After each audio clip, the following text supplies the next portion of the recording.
Modasa town police મથકે ગત 24 ડિસેમ્બરની રાત્રિએ મુસ્લિમ સમુદાયના ધર્મગુરુનો ધાર્મિક કાર્યક્રમ યોજાયો હતો,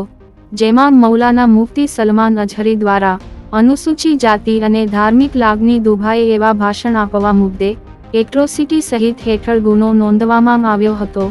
જે કેસની વધુ તપાસ ડીવાયએસપીની ટીમે સંભાળતા મૌલાનાની ધરપકડ કરી કોર્ટમાં રજૂ કરતા નામદાર કોર્ટે 5 દિવસના રિમાન્ડ મંજૂર કર્યા હતા, જે રિમાન્ડ આજે સવારે પૂર્ણ થતાં કોર્ટમાં રજૂ કરતા મૌલાના સલમાન અઝહરીને જ્યુડિશિયલ કસ્ટડી સાબરમતી મધ્યસ્થ જેલ ખાતે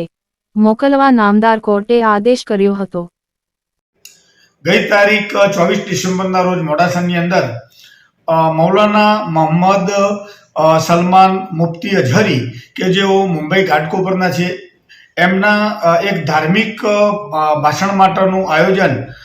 મોડાસા કસ્બા જમાતના પ્રમુખ ઈશાકભાઈ દ્વારા કરવામાં આવેલું હતું। જે ભાષણ દરમિયાન મૌલાના સાહેબ એમણે જે ભાષણ કરેલું એની અંદર ધર્મ વિરુદ્ધના અને અનુસૂચિત જાતિ વિરુદ્ધના ઉચ્ચારણો કરેલા હતા, જેના આધારે મોડાસા ટાઉન પીઆઈ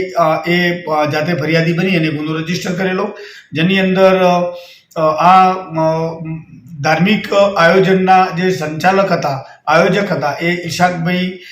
ની પણ ગઈ 9 તારીખે ધરપકડ કરવામાં આવેલી અને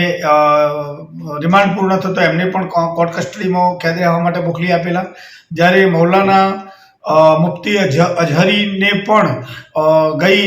12 તારીખે નામદાર કોર્ટ સમક્ષ રજૂ કરેલા અને એમના રિમાન્ડ આજે પૂર્ણ થતો